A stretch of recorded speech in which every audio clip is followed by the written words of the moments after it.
Benson gang, এই যে Benson gang না কি গ্যাং, আমরা মব কালচারে বিশ্বাস করি না। আইন শৃঙ্খলা রক্ষাকারী বাহিনীর দায়িত্ব এদেরকে খুঁজে বের করে আইনের আওতায় নিয়ে আসা। এখানে সন্ত্রাসের কোনো ঠাঁই হবে না।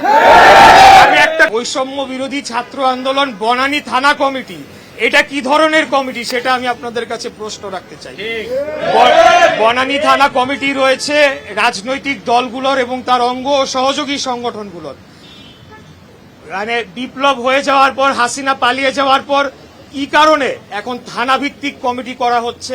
আমি এর আগেও অন্যান্য জায়গায় দেখেছি টার্মিনাল ভিত্তিক কমিটি করা হয়েছে, বিভিন্ন মার্কেট ভিত্তিক কমিটি করা হয়েছে, এবং আমরা বহু ভুরি ভুরি উদাহরণ দিতে পারবো যে বৈষম্য বিরোধী ছাত্র আন্দোলন অথবা বৈষম্য বিরোধী এই শব্দটিকে ব্যবহার করে দেশব্যাপী বিভিন্ন জায়গায় চাঁদাবাজি, বিভিন্ন জায়গায় লুটপাট, বিভিন্ন জায়গায় দখলদারি, বিভিন্ন জায়গায় মার্কেটের ইজারা দখল সহ নানা ধরনের অপকর্ম করে অর্থনৈতিকভাবে একটি গোষ্ঠী তারা লাভবান হওয়ার চেষ্টা চালিয়ে যাচ্ছে। ক্যামেরায় ওয়াও, স্টাইল দেখাও, Xenon X21 পারলে ঠেকাও। আজকে যে ঘটনাটি ঘটেছে এখানে স্পষ্টতই বোঝা যায় যে ছাত্র দলের উপরে একটি আক্রোশের বশে ছাত্র দলের মেধাবী ছাত্র তাকে এইভাবে বিনা ছোট একটি কারণে, এমন কোনো বড় কোনো বিষয় নয়, ছোট একটি কারণে তার উপরে শুধু হামলা করা হয় না, তাকে ছুরিকাঘাত করে তাকে হত্যা করা হয়েছে।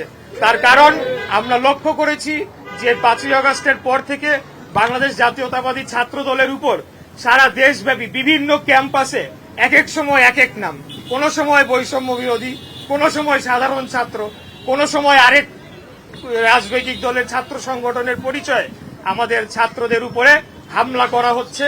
তাদের রাজনৈতিক কর্মকাণ্ড, স্বাভাবিক রাজনৈতিক কর্মকাণ্ডকে বাধাগ্রস্ত করা হচ্ছে, অথচ তারা কিন্তু নিজেরা তলে তলে তাদের কর্মকাণ্ড করে চলেছে।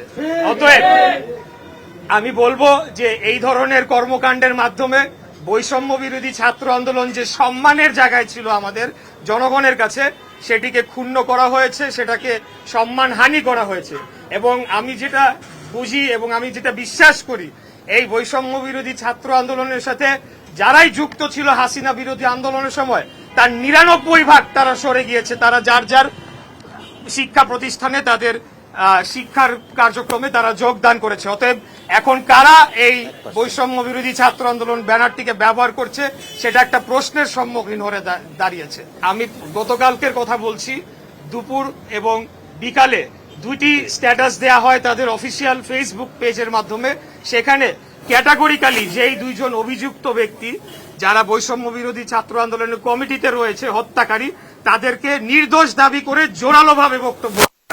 আবার রাতের বেলা আমরা দেখতে পেলাম যে বৈষম্য বিরোধী ছাত্র আন্দোলনের একজন মুখপাত্র তিনি বলছেন ভিডিও ফুটেজে স্পষ্ট বোঝা যাচ্ছে না, যারা দোষী তাদেরকে আইনের আওতায় নিয়ে আসা হোক।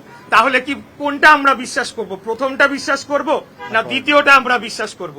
আমরা বলতে চাই যে বাংলাদেশে আমরা হাসিনা পরবর্তী, ফ্যাসিবাদ পরবর্তী এই বাংলাদেশে আমরা সকলেই সহ অবস্থান করতে চাই। প্রত্যেকটি ক্যাম্পাসে সকলেই যারা রাজনৈতিক দলের সাথে যুক্ত রয়েছেন বা রাজনৈতিক ভাবে সচেতন রয়েছেন, তারা নিজ নিজ ভাবে তারা রাজনীতি করবে। এখানে সন্ত্রাসের কোনো ঠাঁই হবে না।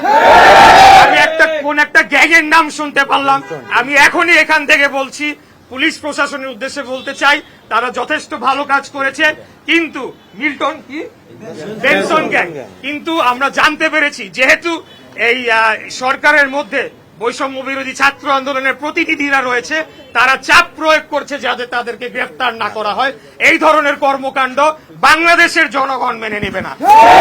এই যে এইসব বেনসন গ্যাং, দাঁড়াও, এই যে বেনসন গ্যাং না কি গ্যাং, আমরা মব কালচারে বিশ্বাস করি না। বাংলাদেশ জাতীয়তাবাদী দল এবং বাংলাদেশ জাতীয়তাবাদী ছাত্র দল আমরা গণতান্ত্রিক রাজনৈতিক পন্থায় বিশ্বাস করি, আমরা আইনের শাসনে বিশ্বাস করি। আমরা চাই দেশের প্রত্যেকটি স্তরে আইনের শাসন নিশ্চিত করা হোক। অতএব আইন শৃঙ্খলা রক্ষাকারী বাহিনীর দায়িত্ব এদেরকে খুঁজে বের করে আইনের আওতায় নিয়ে আসা। আমরা চাই না জনগণকে সাথে নিয়ে এখন আমরা এইসব গ্যাং খুঁজে বের করে তাদেরকে দাঁত ভাঙা জবাব দেওয়ার জন্য আমরা এবং